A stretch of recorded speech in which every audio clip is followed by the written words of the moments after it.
The recent tsunami was universally described as a huge tragedy, and it galvanized actions from governments and citizens around the world.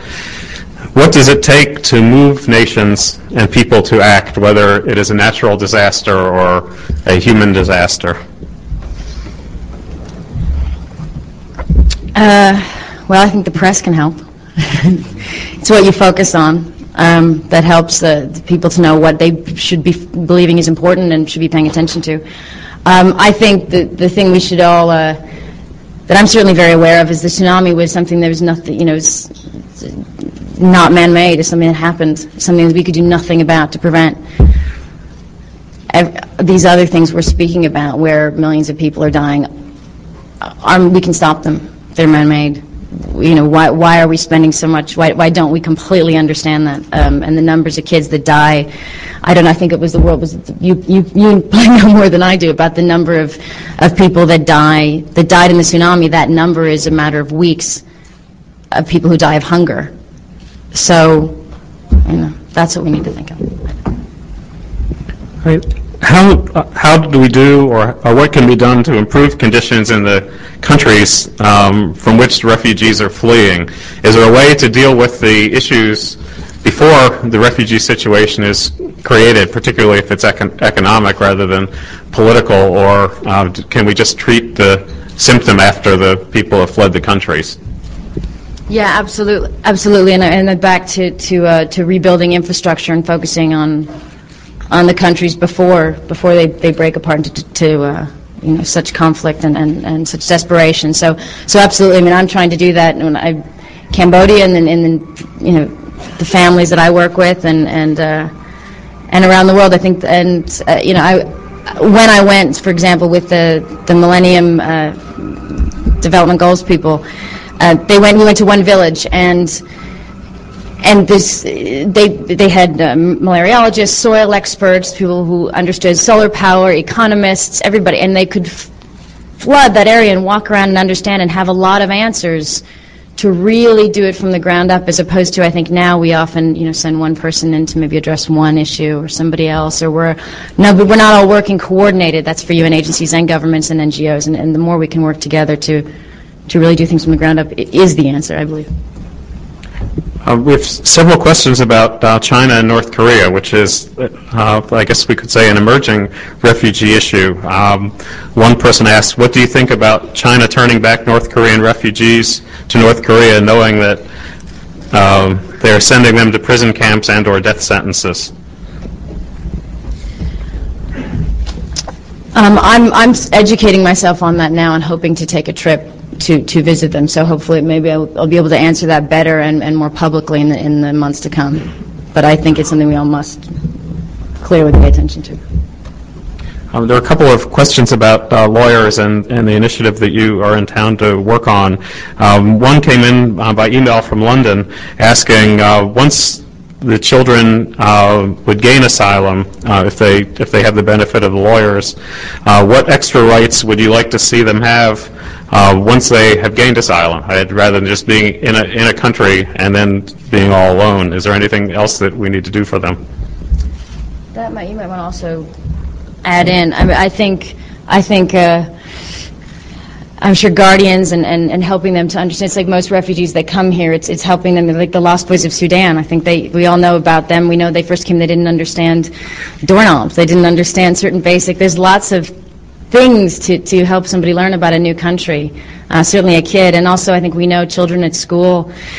There's going to be a lot of cruelty and judgment, and I think something we should be doing also anyway is really looking at our school systems and how best to get our teachers explaining to kids about other cultures, other heroes in other countries, and getting the kids to start to speak about their differences, opposed to just, we're all American now and let's ignore them. So I think that's something that would help the children coming in. But I think we also need to look at the rights for children born in this country, which need some help as well. Okay. For those of us who are not lawyers, what would you recommend that we do to help this cause? Well, I'm not a lawyer, and I'm having the same. I wish I was, because I could do more. visit the children if you can. I think a lot of kids just simply are children here alone. I know certainly paying attention and making people aware, or pressing law firms to donate their time. But if you personally wanted to just, I'm sure, spend time with these kids, bring them teddy bears, listen to them, just be a friend. They're alone, so there are many things you could do. Make friends with them. I help them out. We have a couple of questions about the National Legal Resource Center. Was there any specific moment or event or series of events that inspired you to donate to the National Legal Resource Center for aiding unaccompanied children seeking asylum? And did your experience with adopting your son Maddox have any impact on your decision to do this?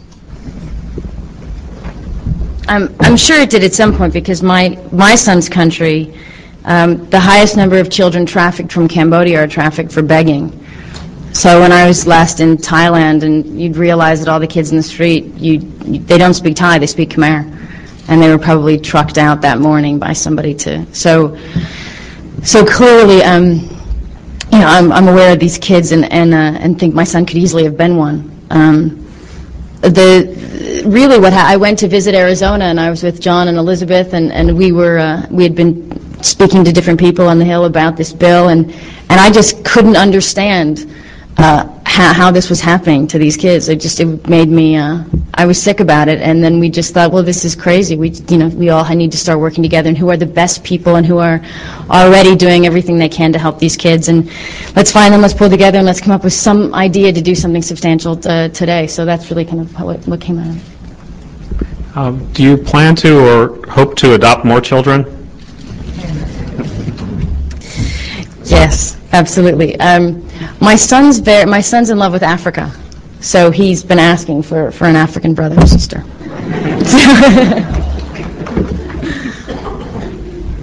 Now, we know about the accuracy of news media reports, but one question came in and said, recent media reports said you had tried to adopt a Russian orphan and were denied permission. Is that true? And do you have any views on the Russian orphanage system, which now has 700,000 orphans, more than following World War II? No, I didn't realize that. I wasn't adopted. I'm always, by the way, almost any country I go to, I'm prepared to adopt. But I wasn't at that time. I went for humanitarian reasons, and I went to visit the children in Beslan. It was the 40-day anniversary, and I went to the hospital, and I also went to orphanages, and no,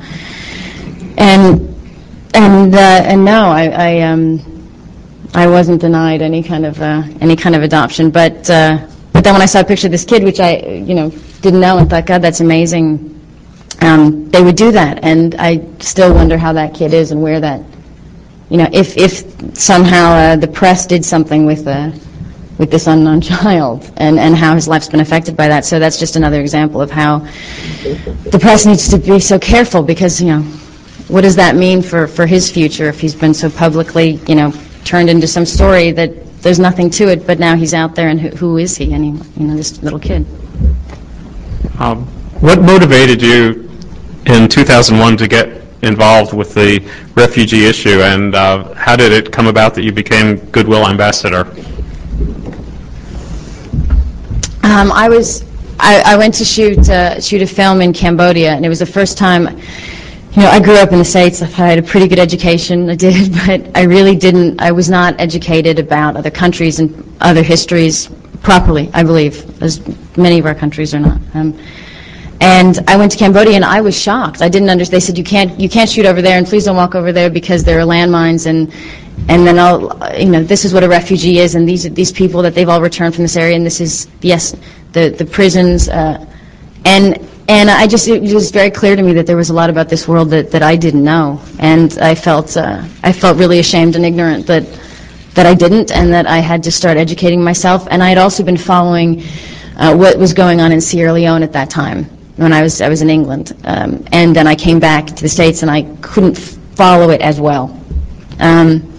So I called. I got a bunch of books on every different NGO and every different UN agency, and I read the chapter on UNHCR, and there was 20 million people were refugees, and I thought, what year is this? That's got to be the most impossible. That's what and then realized, and I called Washington and said, you're going to think I'm completely crazy, but I'm an actress, and I'd just like to to learn, and can you help me? And they, I went up to Washington and spoke with them for quite a long time, and then a few weeks later I was in Sierra Leone. And I traveled with UNHCR for about a year, learning about them and them learning about me before we agreed to work together and speak about it, and it just changed my life.